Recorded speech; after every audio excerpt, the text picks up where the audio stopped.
Oke, Bismillahirrahmanirrahim. Assalamualaikum warahmatullahi wabarakatuh. Hari ini luar biasa ini.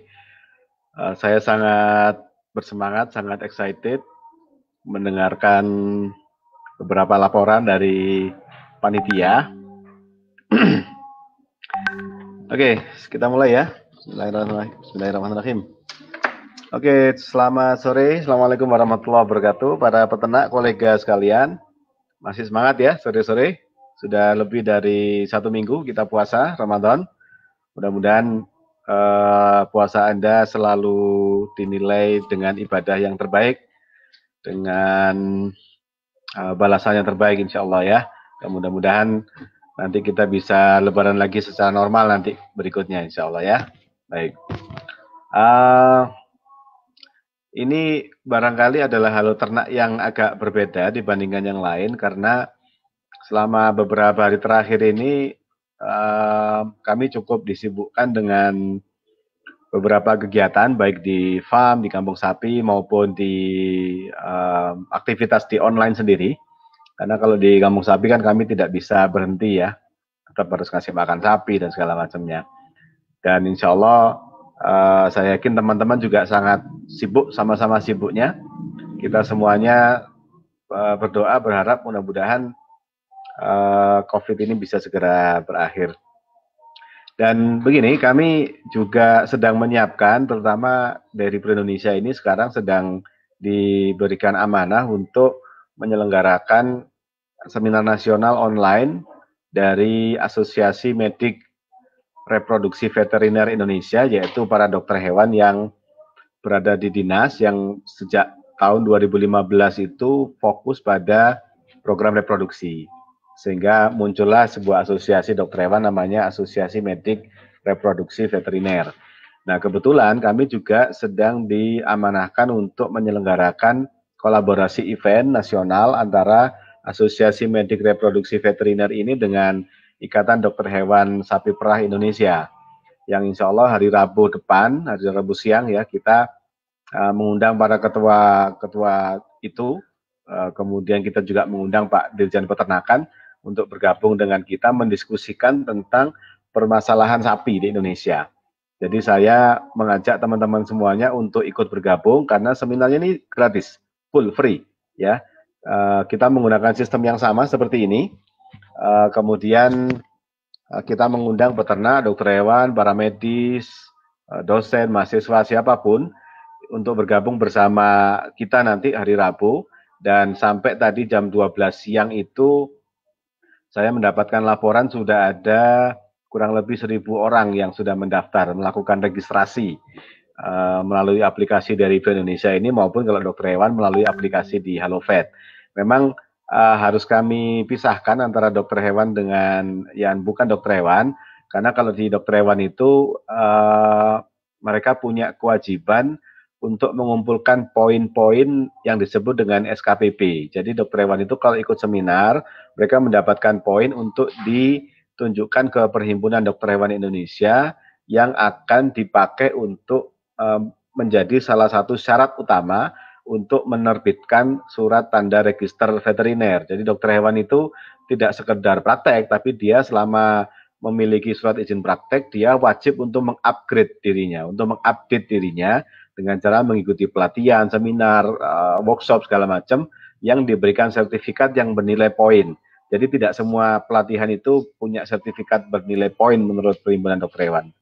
Nah, Halo Ternak tidak punya seperti itu. Kami di Deripro tidak memiliki program seperti itu. Kami memang fokus pada share. Nah, kebetulan kami diberikan amanah untuk menyelenggarakannya. Dan insya Allah, kayaknya tadi saya dapat laporan sampai zuhur tadi itu ada sekitar 1.000 orang yang sudah melakukan registrasinya. Terima kasih sekali lagi. Saya sampaikan kepada teman-teman semuanya atas respon cepatnya. Padahal pendaftaran itu baru dibuka jam 12 malam tadi malam. Kurang lebih sekitar tengah malam lah kurang lebih kalau nggak salah. Jadi dalam waktu 12-13 jam 1.000 orang sudah melakukan pendaftaran. Luar biasa. Makanya hari ini saya sangat bersemangat meskipun handphone ini tidak pernah berhenti ya sejak subuh tadi. tidak pernah berhenti bunyinya, tapi insya Allah kita akan terus berusaha untuk memberikan kontribusi terbaik kita ke dunia peternakan ruminansia, sapi, kambing, domba di Indonesia insya Allah. Ya, oke, minggu lalu kita sudah memberikan Farminar tentang kambing perah, dan seperti biasanya program Halo Ternak ini selalu akan terus kami buat free, ya kami buat sebentar saya matikan aja WhatsApp saya di sini ya. Oke. Program Halo Ternak ini selalu saya buat free, selalu saya buat selalu dibuat gratis supaya nanti teman-teman bisa melakukan update terus. Ya, kami akan berusaha menjawabnya. Kalau saya tidak mampu menjawab, ya saya akan mendatangkan ahlinya nanti untuk menjawab pertanyaan-pertanyaan teman-teman semuanya. Ya, oke. Yang belum dapat kesempatan daftar, oke, yang belum dapat kesempatan daftar karena sudah 1.000 orang, sementara pendaftarannya masih kami tutup. Sekarang panitia sedang berkoordinasi apakah akan dibuka atau tidak karena kaitannya dengan kenyamanan nanti ya, begitu. Baik, kita langsung saja ya untuk menyapa teman-teman, menjawab pertanyaan teman-teman. Mudah-mudahan masih banyak pertanyaan. Ini kalau nggak salah ada pertanyaan sisa-sisa dari sebelumnya belum selesai kita jawab. Oke, pertanyaan pertama, jika sapi sudah berkali-kali di IB dan tidak terjadi kebuntingan, selalu berai ulang ya. Kemudian saya lakukan irigasi larutan antiseptik dengan iodin, padahal belum pasti itu masalahnya endometritis. Apakah akan ada efek samping yang tidak baik terhadap organ reproduksi yang lain? Ya, oke. Jadi begini jawabannya. Sekarang metode untuk melakukan irigasi itu bisa bermacam-macam. Bisa menggunakan antibiotik, bisa menggunakan pen strap. Kalau Anda melakukan irigasi dengan antibiotik yang cair, Anda juga bisa melakukan memberikan bolus, ya antibiotik bolus. Tetapi saya ingatkan bahan antibiotik bolusnya itu yang betul adalah oksitetrasiklin bahannya ya. Kalau yang sebelum-sebelumnya itu ada juga antibiotik bolus, tapi bahan aktifnya adalah trimetoprim dan sulfa. Nah, kalau trimetoprim dan sulfa ini antibiotiknya tidak didesain untuk saluran reproduksi, tapi didesain untuk infeksi umum atau lebih spesifik lagi adalah saluran pencernaan, ya. Tetapi kalau untuk saluran reproduksi, yang lebih direkomendasikan antibiotiknya adalah penicillin streptomycin, penstrep atau oksitetrasiklin. Bagaimana kalau kita menggunakan iodin?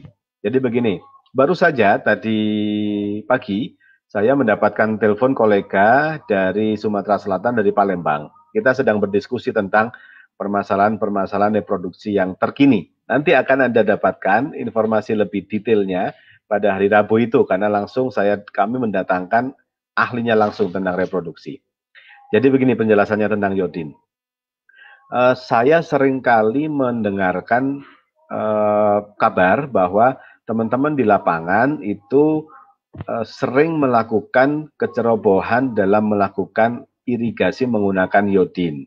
Jadi iodin ini kan dia antiseptik ya, antiseptik untuk jaringan luar. Oke, antiseptik untuk jaringan luar, sehingga dia bersifat korosif. Oke, antiseptik iodin ini bersifat korosif. Kalau Anda menggunakan iodin untuk jaringan dalam seperti saluran reproduksi, maka Anda betul-betul harus memperhatikan dosisnya. Oke, Anda betul-betul harus memperhatikan dosisnya, yang pertama. Yang kedua, Anda harus betul-betul memperhatikan berapa luasan luasan uterus yang Anda sedang irigasi. Karena kalau uterusnya itu baru 2 hari, 3 hari beranak, kemudian diberikan iodin cuma 5 mili, yang nggak ada masalah, yang nggak ada gunanya, ya. Yang kedua, yang ketiga, kualitas air yang Anda gunakan untuk mengencerkan iodin. Karena kalau misalnya kualitas air yang Anda gunakan itu kotor, tidak bersih segala macam, justru akan bikin masalah. Itu yang pertama. Yang kedua, Anda harus ingat bahwa iodin ini adalah obat jaringan luar. Untuk jaringan luar yang tujuannya adalah untuk melakukan antiseptik ya. Nah, kalau Anda menggunakan iodin dengan dosis banyak, ngawur misalnya ya, yang direkomendasikan itu adalah iodin antara ada yang mengatakan 0,5%, ada yang mengatakan 1%, ada yang mengatakan 2%. Saya pribadi lebih suka menggunakan yang 0,5% ya. Kalau Anda menggunakan terlalu banyak iodin, maka si iodin ini otomatis akan mengiritasi ya, otomatis akan mengiritasi dan melakukan korosi terhadap jaringan-jaringan dalam. Apa akibatnya? Maka jaringannya itu akan mengeras. Ya, jaringannya akan mengeras. Nah, ketika jaringan mengeras, jaringan rahim maksud saya ya. Kalau jaringan rahimnya itu mengeras, kita menyebutnya dengan apa ya, uterus papan lah seperti itu ya. Jadi keras seperti papan begitu kalau dipegang.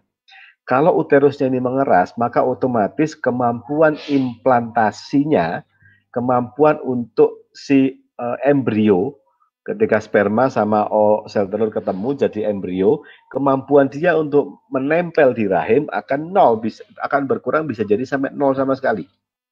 Jadi kalau misalnya Anda menggunakan iodin dengan dosis yang berlebihan, maka efeknya terhadap organ reproduksinya begitu, rahimnya akan mengeras.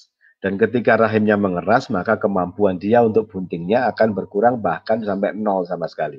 Itu yang menyebabkan akhirnya sapi tetap bisa berahi, karena berahi itu hanya masalah ovarium ya, hanya masalah ovarium, tidak berhubungan dengan kemampuan sapi menempelkan embrionya ke rahim atau enggak.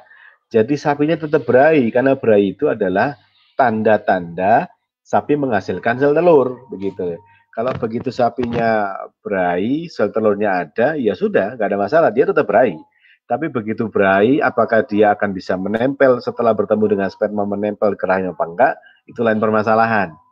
Ya, jadi ini sekali lagi saya tegaskan, kalau Anda melakukan irigasi menggunakan iodin, maka Anda perlu berhati-hati karena dosis itu akan menentukan efeknya terhadap organ. Kalau dosisnya benar, perhitungannya bagus, maka efeknya akan bagus. Tapi kalau dosisnya berlebihan, maka dia akan mengiritasi dan bahkan akan melakukan korosi terhadap jaringan-jaringan dalam, sehingga dia ya seperti luka ya. Luka kalau misalnya di kita luka sayat gitu ya, kemudian kita kasih iodin, yang terjadi adalah dia cepat kering, kemudian mengeras. Itulah yang terjadi kepada uterus ketika Anda memberikan iodin yang berlebihan. Ya, jadi hati-hati. Oke, kita lanjutkan ya. Berikutnya. Kita lanjutkan ke pertanyaan berikutnya. Ya, di masa COVID ini, apakah harga sapi potong akan turun? Ini pertanyaan 2 minggu yang lalu, seminggu yang lalu. Dan kenyataannya memang sekarang ini harga sapi potong yang untuk dipotong memang menurun, tetapi harga daging tidak menurun. Permasalahannya karena memang banyak hajatan yang batal, orang tidak lagi berkumpul, orang tidak lagi melakukan pesta pernikahan, selamatan segala macam, sehingga memang secara umum konsumsi daging itu berkurang. Karena konsumsi daging berkurang, maka ya otomatis hukum supply demand itu berlangsung ya. Yang jelas begini, saya mendapatkan kabar memang kalau untuk hewan potong itu sekarang trennya menurun harganya. Tapi memang ini bukan hanya terjadi pada sapi saja, bukan hanya terjadi pada sapi potong saja, tapi juga terjadi pada bisnis akikah, terjadi pada bisnis telur. Istri saya barusan ngomong tadi setelah belanja, harga telur di tingkat pengecer, melijo ya istilahnya ya. Jadi melijo itu adalah penjual terakhir paling ujung sebelum konsumen yang kecil-kecil itu harganya cuma 17.000. Jadi Anda bayangkan kalau harga ecerannya yang tertinggi itu di tingkat terakhir itu cuma 17.000. Jadi dugaan saya telur itu di tingkat peternak ya tidak sampai 10.000. Padahal biaya untuk menghasilkan 1 kilogram telur itu lebih dari 10.000, bisa sampai 13.000, 15.000. Ayam sama. Ayam potong juga mengalami hal yang sama. Jadi memang ini semuanya terjadi di semua sektor. Sehingga saya mengajak teman-teman semuanya ya untuk bersabar, bukan hanya terjadi pada daging, telur, bahkan peternak-peternak sapi perah pun juga mengalami hal yang sama. Beberapa waktu yang lalu sudah mulai banyak berita-berita sapi peternaknya harus membuang susunya, bukan cuma di Indonesia tapi juga di luar negeri juga sama. Jadi memang ini membuat kita harus harus men-setting ulang kehidupan kita. Nah, nanti hari Rabu kita kedatangan Dirjen Peternakan. Oke. Kita bisa bertanya ke beliau. Oke, kita bisa bertanya ke beliau tentang dunia sapi ini.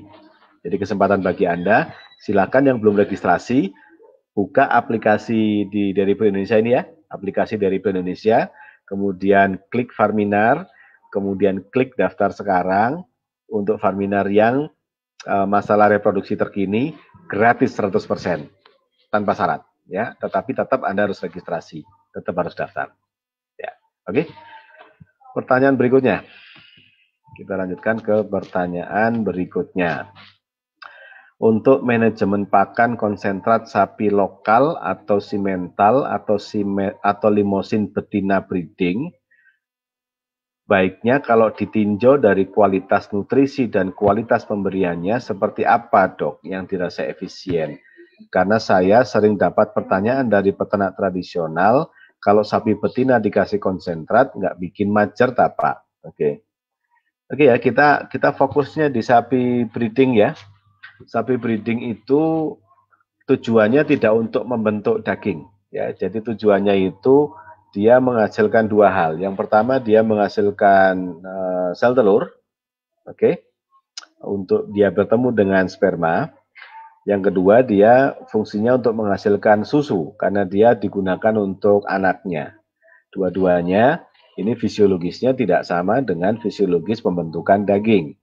Ya, kalau kita fokus pada sapi untuk membentuk daging, maka kita bisa memaksimalkan konsentrat yang tidak perlu banyak hijauan, karena memang cara untuk membentuk daging itu berbeda fisiologisnya, metabolismenya dengan cara untuk menghasilkan susu dan sel telur. Kalau Anda melihat video di channel YouTube kami dari Pro TV, di video yang terakhir itu saya menjelaskan tentang mekanisme cara kerja perutnya sapi, cara kerja lambungnya sapi bagaimana.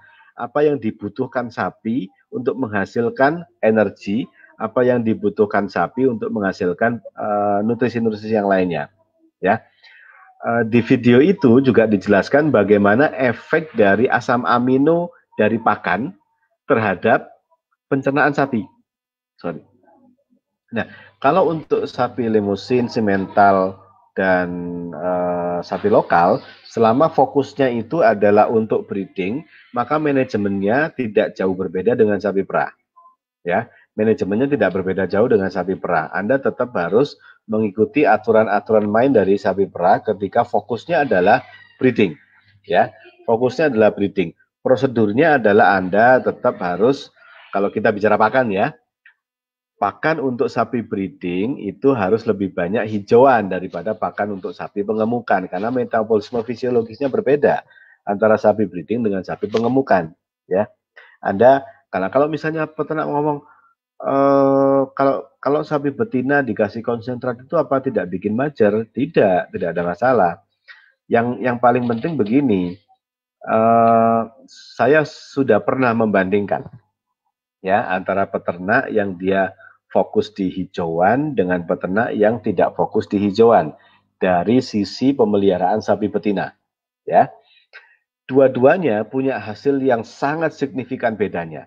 Kalau peternak itu fokusnya di hijauan, maka kemampuan bereproduksinya jauh lebih baik dibandingkan yang tidak fokus di hijauan. Tetapi apakah ini menjawab konsentrat menyebabkan mandul? Tidak, ya. Tidak terlalu berhubungan. Tapi begini, logikanya begini. Mungkin peternak itu penjelasannya begini. Kalau peternak khawatir konsentrat menyebabkan mandul itu seperti ini, kira-kira ya dugaan saya. Kalau si sapi itu banyak memakan konsentrat untuk sapi betina ya, kita memelihara sapi betina itu dalam jangka waktu yang lama, oke? Dalam jangka waktu yang lama. Kalau dia terlalu banyak menggunakan konsentrat dan sedikit hijauan, maka kemampuan dia untuk menjaga kestabilan mengunyahnya berkurang. Sapinya akan lebih cenderung mengalami asidosis. Nah, ketika sapi mengalami asidosis, dia akan lebih cenderung untuk mengalami permasalahan-permasalahan di kuku dan permasalahan-permasalahan di energinya. Sehingga kemampuan dia untuk menunjukkan gejala berai, kemampuan dia untuk standing heat, ya kemampuan dia untuk mengekspresikan berai menjadi berkurang gara-gara asidosis. Jadi kira-kira mungkin seperti itu penjelasannya kalau dilihat dari sudut pandang majer atau tidaknya. Tapi ini mungkin ada satu presentasi yang saya pikir bisa saya ceritakan kepada teman-teman semuanya. Ya, tentang ini ya. Sapi macer atau tidak macer ya. Jadi untuk membuat sapi bunting itu saya harus mengingatkan bahwa faktor sapinya cuma 3%, faktor pejantannya cuma 1%, sisanya adalah faktor manusia.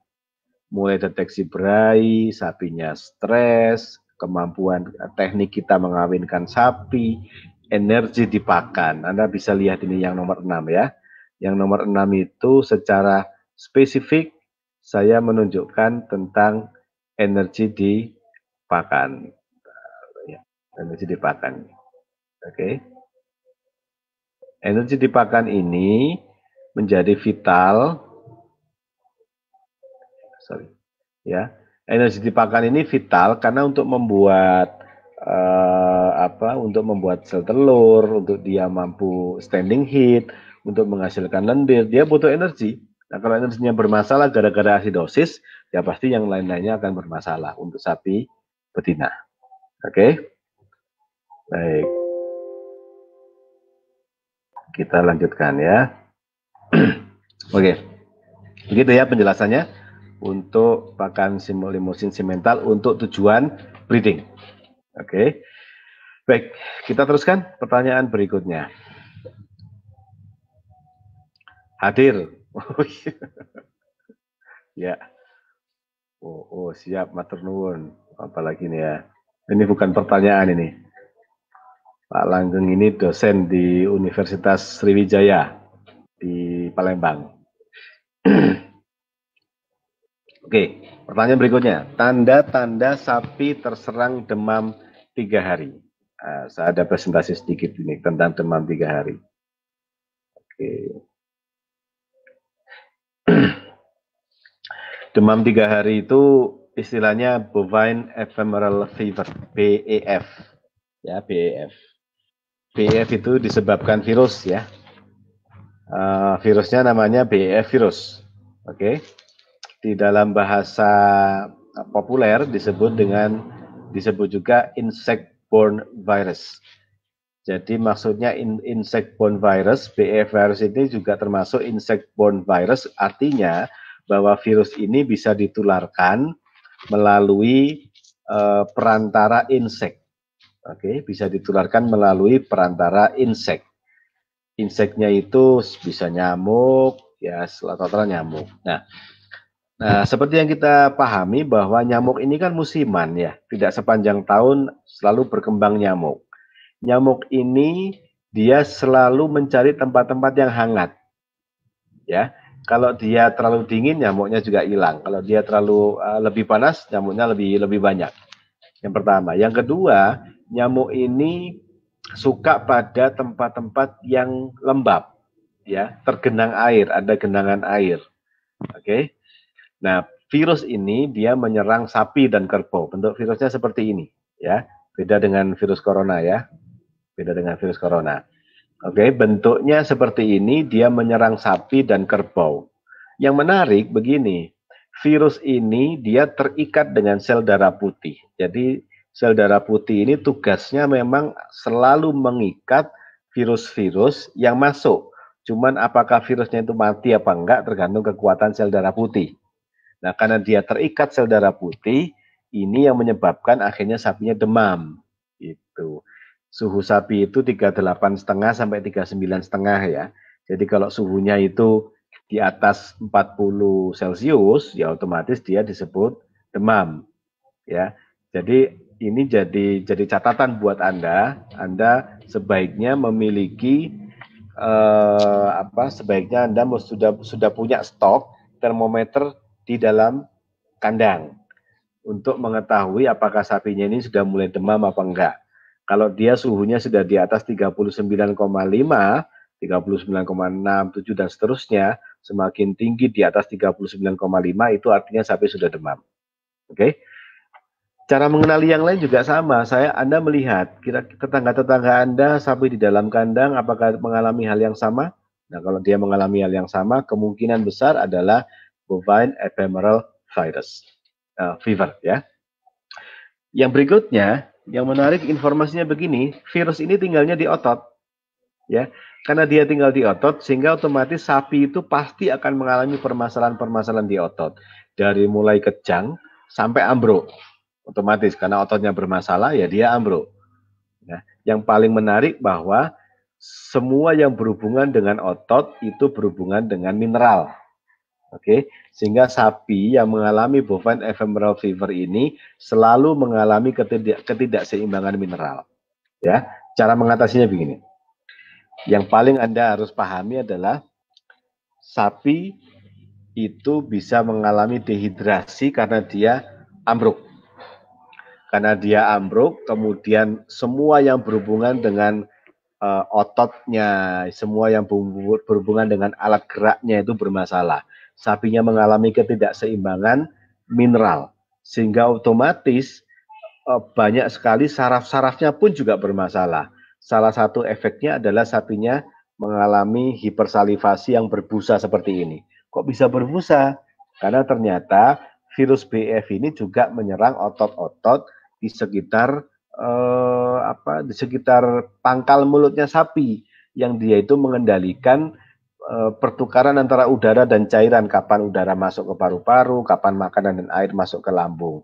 Nah, ketika otot ini bermasalah, maka dia itu akan mengalami kejang-kejang ototnya dan bisa menghasilkan busa seperti ini karena dia mengocok antara air dan udara yang ada di dalam sekitar mulut. Ya, sapinya ambruk sehingga dia dehidrasi. Sehingga ketika Anda mau mengatasi BEF, pertama kali adalah Anda pastikan sapinya jangan sampai dehidrasi. Kasih minum sebanyak mungkin. Minumnya ditambahi elektrolit. Oke. Kalau punya fresh strength, Anda kasih fresh strength. Tapi kalau nggak punya fresh strength, ya sudah gula garam. Perbandingannya gulanya 4, garamnya 1. Sebanyak mungkin airnya untuk memastikan sapinya tidak dehidrasi. Oke. Yang kedua, sapinya jangan sampai stres. Sapi itu begini, sapi itu kalau dia ambruk, kalau dia sakit, itu sapinya pasti stres. Setiap sapi sakit itu pasti stres. Sehingga ketika Anda menemukan sapi mengalami BEF, Anda harus pastikan sapinya jangan sampai Anda harus turunkan level stresnya. Bagaimana caranya? Di dalam air minumnya itu Anda tambahkan soda kue 100 sampai 150 gram per sapi per hari. Gitu ya, cara mengatasinya. Yang ketiga, setiap sapi yang stres itu pasti kadar glikogen, gula, energi dalam ototnya pasti berkurang. Sapinya pasti mengalami kekurangan energi yang muncul karena sapinya stres ya. Yang muncul tuh hormon, ada satu hormon yang disebut hormon adrenalin, itu muncul banyak sekali. Hormon adrenalin itu menurunkan energi, menguras energi karena dia hormon stres. Sehingga sapinya Anda kasih energi. Kalau bisa gulanya diperbanyak. Kalau memang mau memberikan injeksi, Anda berikan injeksi energi di situ, bisa ATP gitu ya.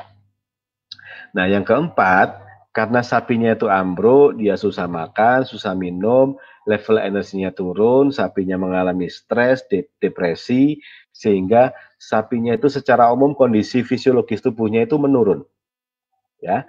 Nah, kondisi fisiologis yang menurun ini harus Anda bantu dengan cara Anda harus bantu, karena kalau kondisinya menurun, maka nanti infeksi-infeksi berikutnya itu bisa muncul, bisa nempel, dan bisa merusak fisiologi sapi lebih dahsyat lagi.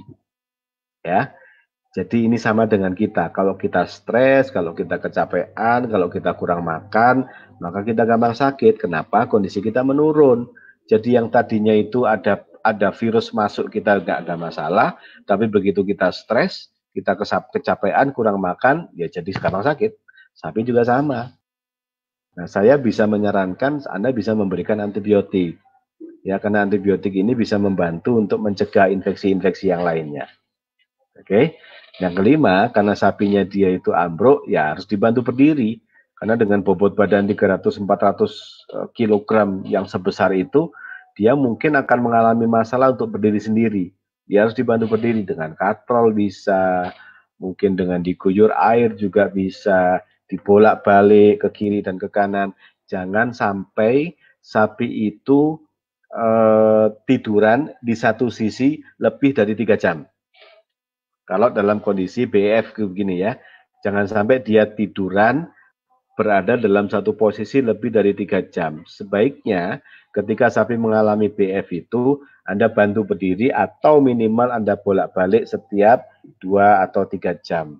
Itu akan membantu sapi untuk tidak sampai mengalami kekakuan otot, kekakuan syaraf. Ya, seperti itu. Dan yang terakhir, Anda bisa membantu memberikan magnesium kepada sapi karena ototnya sedang bermasalah. Karena ada virus berkembang di otot, ototnya bermasalah. Karena ototnya bermasalah, biasanya dia akan mengalami defisiensi kalsium karena kalsium itu fungsinya untuk kerja-kerja otot. Begitu. Cuma jadi masalah begini, kalau sapinya tidak laktasi atau sapinya itu tidak mengeluarkan susu, mungkin sebetulnya kalsiumnya nggak ada masalah. Level kalsiumnya mungkin saja ada, tetapi kalsium itu menjadi bermasalah dan tidak bisa digunakan oleh sapi, ya karena dia ambruk karena ototnya bermasalah. Sehingga untuk kondisi seperti ini saya menyarankan Anda membantu juga dengan memberikan magnesium, ya. Kebetulan magnesium yang kami gunakan ini judulnya adalah MacPro seperti ini. Anda bisa berikan 1 saset saja magnesium. MacPro ini 1 bungkus itu kalau nggak salah isinya 25 saset. Ya, cukup diberikan 1 saset saja setiap hari. Itu cukup untuk membantu metabolisme kalsium untuk mengatasi BF. Oke, baik. Saya pikir itu untuk BF ya. Mudah-mudahan cukup jelas atau cukup bingung. Baik. Oke, faktor penyebab sapi perah ambruk menjelang lahiran. Bagaimana hubungan pakan, khususnya konsentrat terhadap ambruknya sapi? Ini sebetulnya sering saya bahas ya. Sering saya bahas. Jadi kalau sapi sebelum melahirkan itu kan dia mengalami masa-masa yang kita sebut dengan transisi ya. Dia nafsu makannya mulai turun, kemudian stok energinya mulai turun, sapinya mulai stres. Tetapi beberapa peternak kadang-kadang mereka memberikan konsentratnya itu berlebihan. Apa hubungannya antara konsentrat dengan ambruknya sapi? Bisa jadi begini. Kalau Anda memberikan konsentratnya berlebihan, sedangkan sapi tidak perlu harus menghasilkan susu, artinya sapi itu hanya cukup memenuhi kebutuhan-kebutuhan dasarnya, dia tidak butuh energi lebih. Sehingga kalau Anda memberikan konsentrat di mana konsentrat itu memiliki level energi tinggi dibandingkan dengan hijauan, maka sapi ini akan numpuk, energinya itu ditumpuk sama sapi, tidak dikeluarkan. Jadinya sapinya gemuk. Oke, jadinya sapinya gemuk seperti ini. Nah, kadang-kadang sapinya gemuk itu juga berakibat seperti ini. Dia mengalami fatty liver. Jadi ada penumpukan lemak pada sel-sel. Ya, sel-sel hati ini adalah organ yang paling lambat dalam memobilisasi energi. Sel-sel hati ini adalah organ yang paling lambat, yang paling berpengaruh sangat vital terhadap metabolisme kalsium. Ya, ini saya tunjukkan gambarnya. Jadi kalau misalnya kita pengen supaya kalsiumnya itu bagus, maka livernya harus bagus. Oke, sel-sel hatinya harus bagus. Ya, karena untuk bisa menghasilkan kalsium, kalau kita telusuri, ujung-ujungnya adalah liver. Oke, kalau kita telusuri, ujung-ujungnya adalah liver. Ya, jadi livernya harus sehat. Nah, kalau sapinya kebanyakan energi, livernya nggak sehat. Oke, ini yang mengakibatkan sapinya ambruk. Makanya kalau Anda lihat di SOP-SOP yang saya berikan, termasuk Anda bisa lihat di aplikasi dari Indonesia itu ada kolom artikel ya, di situ saya usahakan untuk secara rutin mengupload di situ tentang SOP-SOP, prosedur-prosedur yang Anda bisa lakukan untuk bisa membantu Anda, termasuk prosedur ketika sapi masuk dalam periode transisi seperti ini, gitu ya. Ketika masuk dalam periode transisi seperti ini, ada yang bisa dilakukan, jangan berikan konsentrat yang terlalu banyak, cukup separuh dari konsentrat yang biasa Anda berikan untuk sapi-sapi laktasi, tapi lebih banyak hijauannya, ya seperti itu. Nah, ini penjelasan pertama. Penjelasan kedua, bahwa ketika Anda memberikan memberikan makanan yang berlebihan, saya tunjukkan dulu tentang ada satu mekanisme ya.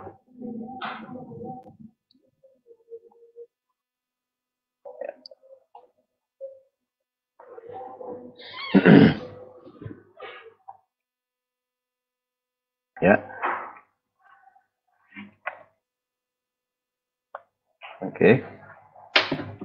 Saya ingin menjelaskan mekanisme sederhana yang tentang cara kerja rumen. Oke. Nah, ini yang penting. Bahwa ketika Anda memberikan pakan kepada sapi, sapi itu membutuhkan protein untuk dicerna di rumen, menghasilkan asam amino. Jadi kadar konsentrat yang Anda berikan kepada sapi itu akan mempengaruhi seberapa banyak bakterinya akan hidup. Ya, karena dia akan butuh protein. Nah, sehingga kalau kebanyakan protein, bakterinya juga nggak bisa terlalu efisien karena dia kalau misalnya energinya nggak cukup, dia asidosis segala macam. Ya, jadi ini semuanya cukup berpengaruh satu dengan yang lainnya, supaya Anda mengingatkan kalau menjelang transisi ya nggak usah terlalu banyak konsentrat. Ya, cukup hijauannya yang lebih banyak karena sapinya harus dijaga supaya dia tetap stabil. Gitu. Gitu ya, mudah-mudahan bermanfaat. Pertanyaan berikutnya kita lihat, selain iodin yang bisa bikin korosif, mungkin ada ndak yang digunakan selain iodin? Kalau misalnya kita mau mengirigasi, bisa pakai antibiotik sebetulnya, tapi otomatis dia akan memunculkan residu ya. Sebetulnya iodin tidak masalah, Anda bisa gunakan iodin selama dosisnya tepat, gitu loh ya. Kalau dosisnya terlalu banyak, efeknya ya korosif, otomatis dia iritasi, ya. Dia akan bisa membuat kekerasan pada saluran rahimnya. Jadi sebetulnya Anda bisa menggunakan iodin selama dosisnya tepat. Kalau saya lebih suka untuk sebelum melakukan irigasi, ya sebelum menentukan ini mau diirigasi apa enggak nih, ini butuh diirigasi apa enggak, saya lebih cenderung untuk lebih suka melakukan metri checking dulu. Ya mudah-mudahan Anda sudah tahu ya apa itu metri check. Tapi kalau Anda belum tahu, ini adalah contoh ya, ini metri check nih ya. Oke, ini metri check ya. Jadi kalau saran saya sebelum Anda memutuskan apakah akan mengirigasi atau tidak menggunakan iodin atau antibiotik atau yang lainnya, sebaiknya Anda melakukan metri check dan melakukan scoring terhadap metri check ini ya. Bisa jadi tidak ada masalah, bisa jadi seperti ini, bisa jadi seperti ini. Nah, masing-masingnya akan punya prosedur. Misalnya begini, kalau skornya seperti ini, bening seperti ini, ya nggak ada masalah, tidak perlu kita apa-apakan. Tapi kalau seperti ini skornya sudah skor 3 ya. Jadi separuh sudah bernanah. Kalau sudah seperti ini, yang akan saya sarankan adalah bukan sekedar iodin. Ini kalau cuma iodin saja, barangkali tidak akan mempan, dia akan butuh anti radang. Dia akan butuh vitamin A, D, E. Ya, kalau seperti ini. Tapi kalau misalnya sudah seperti ini, maka yang dia butuhkan adalah sudah harus antibiotik kalau seperti ini. Ya, tidak bisa hanya pakai iodin saja. Jadi sekali lagi saran saya sebelum Anda memutuskan mau diirigasi apa ini, ya di metri cek dulu. Metri cek ini tidak perlu masuk ke saluran rahim ya, cukup masuk ke lewat vulva, masuk ke vagina, mentok di serviks, kemudian Anda lihat lendirnya seperti ini, baru Anda menentukan SOP-nya. Ya, baru Anda lakukan sesuai dengan SOP-nya. Ada 5 skor, ini yang paling kiri ini skor 1, ya, nggak ada masalah, nggak usah diapa-apain. Yang tengah ini skor 3, kalau seperti ini dia butuh tambahan anti radang, oke. Iodin bisa, tapi tambahan butuh vitamin A, D, E ditambahkan di sini. Kalau misalnya Anda punya Ceftiofur, Anda pakai Ceftiofur, tapi bukan irigasi. Ya, cukup intramuskuler saja. Tapi kalau sudah seperti ini, yang paling kanan ini ya harus wajib untuk diirigasi menggunakan antibiotik.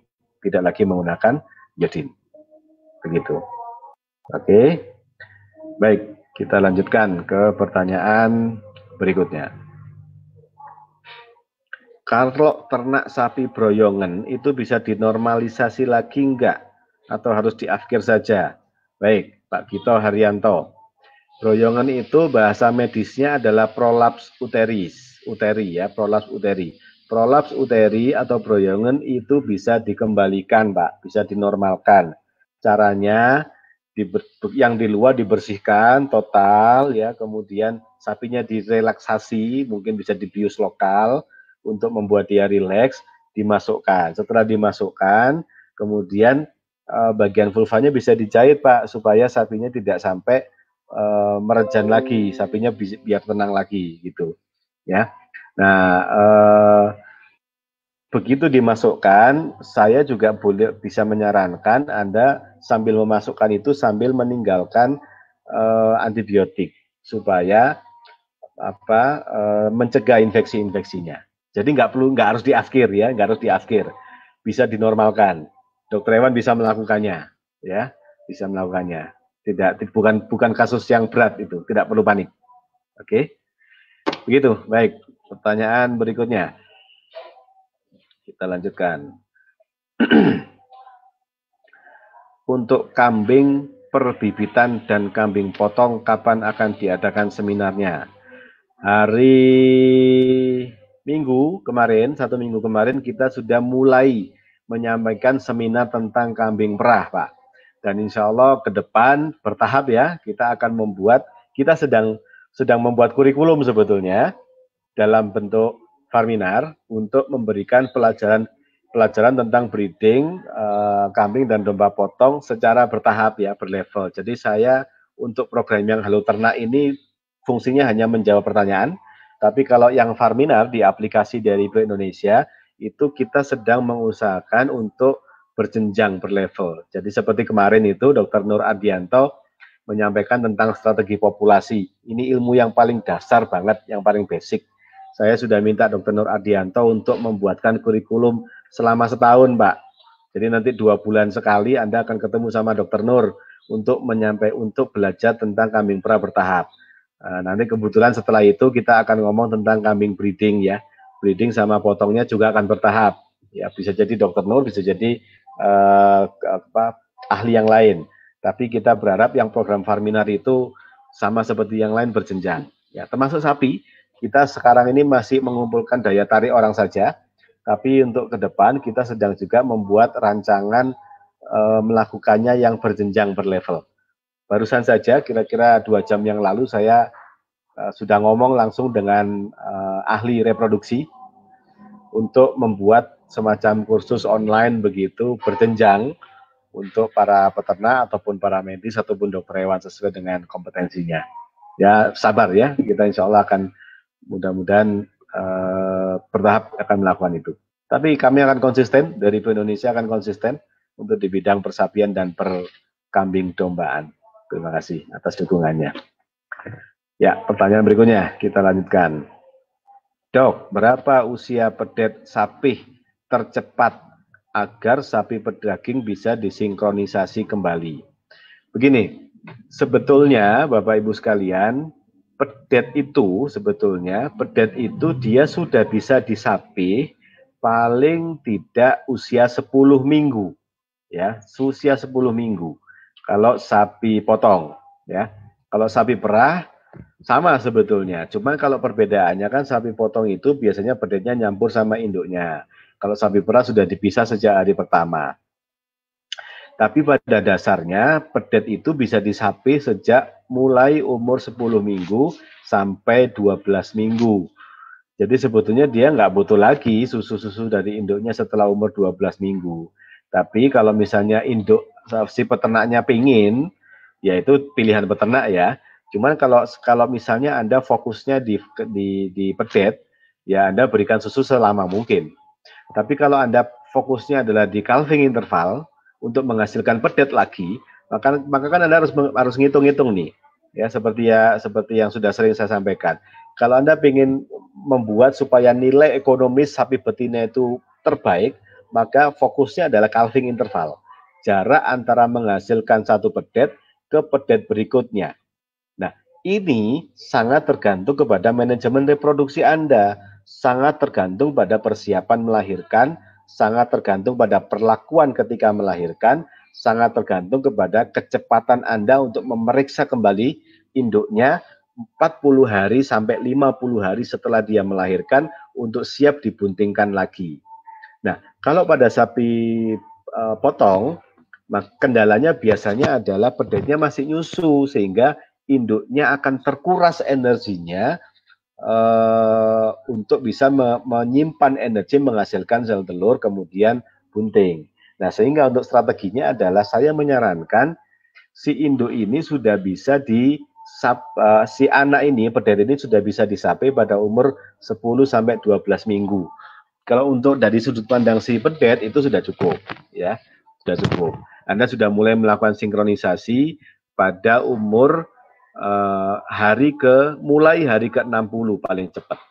Tapi kalau untuk sapi potong, saya menyarankan Anda bisa mulai setelah hari ke-90, ya, maksimal hari 100 mulainya, ya. Pedetnya sudah mulai disapi umur 75 sampai 90 hari. Di sela-sela itu, umur 70 hari pun juga sudah bisa dilakukan program sinkronisasi. Ya, kira-kira begitu. Ya, oke. Okay? Oh, sudah jam 5 kurang 10 menit. Dari Pak Pariat Moko. Terima kasih, Pak Moko. Mas ikut-ikutan juga nih. Baik. Dari Pak Fakar Faris, Dr. Hewan Fakar Faris, Meternak Malaysia. Nyimak. Terima kasih atas atensinya. Mudah-mudahan kita bisa ke Malaysia bikin seminar-seminar lagi nih ya. Oke, Pak Heru di Kalimantan Selatan, luar biasa atas atensinya. Terima kasih. Mudah-mudahan ilmu-ilmunya dari Pro bisa diaplikasikan di Kalimantan Selatan, Pak. Baik. Oke, saya pikir mungkin ini yang terakhir kali ya. Yang terakhir, karena kita sudah jam 5 menit lagi jam 5. Bagaimana mengatasi sapi mandul? Oke, sapi mandul. Ya. Baik, teman-teman. Sebelum Anda memutuskan sapinya mandul atau tidak, tolong jawab pertanyaan-pertanyaan saya ini. Oke. Yang pertama. Pertanyaan yang pertama adalah apakah sapinya pernah berai?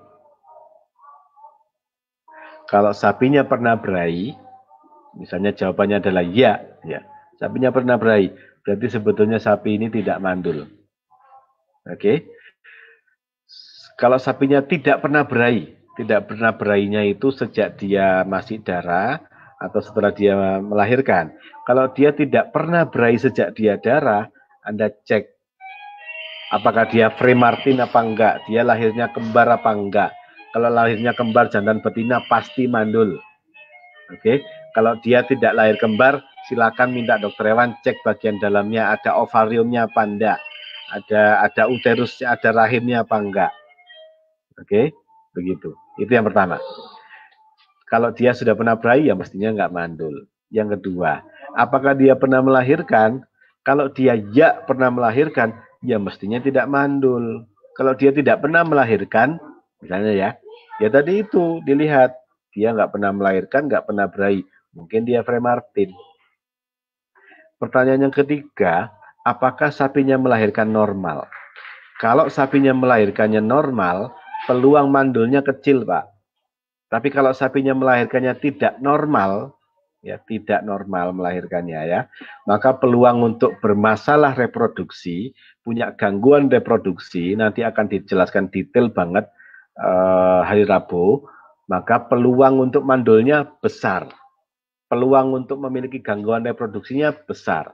Tapi kan begini, sapi itu siklusnya setelah dia melahirkan, untuk bisa melahirkan dia harus bisa bunting, supaya dia bisa bunting dia harus dikawinkan, supaya dia bisa dikawinkan dia harus berahi, supaya dia bisa berahi tepat waktu dia harus tidak punya infeksi di saluran reproduksinya, supaya dia tidak punya masalah, tidak infeksi di saluran reproduksinya, dia harus melahirkan dengan baik. Jadi makanya di pertanyaan-pertanyaan tadi saya tadi jelas, apakah sapinya pernah berahi, apakah sapinya pernah melahirkan, apakah melahirkannya normal. Kalau dia pernah berahi, pernah melahirkan, dan melahirkannya normal, peluang mandulnya kecil. Lah kok sapinya nggak berahi-berahi, Dok? Nah, kalau sapinya nggak berahi-berahi, ini disebut dengan gangguan reproduksi. Nah, gangguan reproduksi itu pembahasannya sangat panjang. Tapi yang paling menarik adalah begini, Anda perlu memastikan sapi saya nggak bunting-bunting, bolak-balik dikawinkan, dia nggak berahi-berahi, kemungkinan besar adalah infeksi, Pak. Oke, infeksi itu membuat sapi bolak-balik dikawinkan, bolak-balik minta kawin, berahi, tapi dia nggak bunting-bunting. Anda bisa lihat di channel YouTube kami dari Pro TV tentang cara mendeteksi infeksi pada saluran reproduksi sapi betina menggunakan Metrizek ini. Silakan cari, dilihat sendiri ya. Ini cara untuk mendeteksi infeksi. Kemungkinan besar sapi-sapi yang milik Anda yang mandul tadi itu, yang Anda sebut mandul tadi ya, kemungkinan besarnya itu pengalaman saya selama ini, kemungkinan besarnya sapinya itu infeksi. Ya, infeksinya itu berbagai macam level. Kalau infeksinya berat, kelihatan keluar lendir warna putih ya. Tapi kalau infeksinya ringan nggak kelihatan. Tapi tetap saja infeksinya ringan itu tidak akan bisa membuat sapi bunting. Infeksi ringan nggak kelihatan, sapinya tetap berahi, tetap minta kawin, tetap dikawinkan, tetapi tidak akan bisa membuat sapi bunting karena dia infeksi itu akan menghalangi embrio untuk nempel di rahim. Ya, jadi sekali lagi pastikan sapinya tidak infeksi. Ya, pastikan dia tidak infeksi supaya kemampuan buntingnya bagus dan tidak mandul. Oke, kita barangkali akan membuat satu sesi Farminar khusus tentang reproduksi suatu saat ya, tentang bagaimana cara membuat sapi bunting tepat waktu, strateginya seperti apa, prosedurnya bagaimana, suplemennya apa, obat-obatannya bagaimana. Kita akan buatkan sesi khusus untuk khusus reproduksi ini ya. Nanti Anda bisa tuliskan di kolom di fanpage dari Indonesia. 5 orang pertama yang menyatakan tertarik untuk mengikuti Farminar reproduksi di Farminar di Dairy Indonesia, saya akan berikan tiket gratis. 5 orang pertama. 5 orang pertama saja. Oke, nanti kita akan bikin Farminarnya. Baik. Oke, saya pikir itu ya. Sudah jam 5 sore. Kita sama-sama ngabuburit. Kalau di Batu ini mungkin 20 menit lagi kira-kira, 20-25 menit lagi kita akan berbuka puasa. Kalau yang di Jakarta, yang di Aceh, yang di Palembang, yang di Padang mungkin masih nunggu agak lama lagi, 1 jam lagi barangkali. Tapi mudah-mudahan puasa Anda hari ini diterima oleh Allah Subhanahu wa Ta'ala. Mudah-mudahan ibadah Anda ikhlas mendapatkan balasan dari Allah Subhanahu wa taala. Jangan lupa tetap sehat, tetap berusaha untuk bersih, tetap belajar, tetap optimis. Insya Allah kita akan bisa melewati masa-masa sulit ini bersama-sama dengan baik. Dan saya kangen nanti suatu saat setelah ini berakhir, setelah kita nggak khawatir lagi. Mudah-mudahan kami diberikan kesempatan untuk mengunjungi Anda satu persatu di seluruh Indonesia. Sampai ketemu di program Halo Ternak 2 minggu lagi, ya, 2 minggu lagi. Tetap sampaikan pertanyaan-pertanyaan Anda ke kami. Saya akan jawab. Kalau saya nggak bisa jawab, saya akan tanya sama orang yang bisa jawab. Ya, melalui nomor WA yang ada di bawah ini, 0812 1757 3585. Tetap bersama dengan kami dari Indonesia bersama saya Dr. Dedi Fakhrudin Kurniawan. Selamat sore, sampai ketemu di dari Indonesia. Terima kasih. Assalamualaikum warahmatullahi wabarakatuh.